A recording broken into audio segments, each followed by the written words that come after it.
সাবেক প্রধানমন্ত্রী শেখ হাসিনার যে মানবতা বিরোধী অপরাধের দায় তার বিরুদ্ধে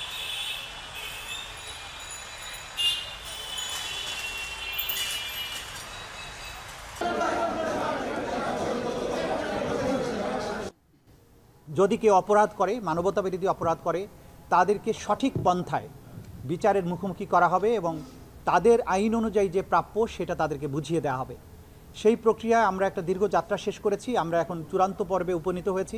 আশা করছি ইনশাআল্লাহ 17ই নভেম্বর আদালত তার সুবিবেচনা, তার প্রজ্ঞা প্রয়োগ করবেন এবং এই জাতির যে বিচারের জন্য আকাঙ্ক্ষা, যে তৃষ্ণা, সেটার প্রতি তারা সুবিচার করবেন এবং একটি সঠিক রায়ের মাধ্যমে বাংলাদেশে সংগঠিত মানবতা বিরোধী অপরাধের একটা ইতি ঘটাবেন এবং ভবিষ্যতের জন্য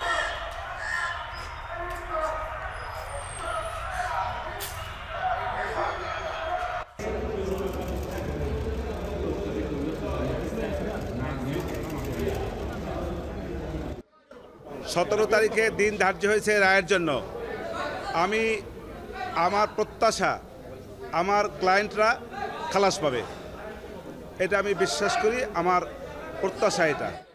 এবং জিন্দাবাদ জিন্দাবাদ বাংলাদেশ জামাত ইসলামী জিন্দাবাদ লিডার জেলেবার জেলেবার লিডার নারায়ে তাকবীর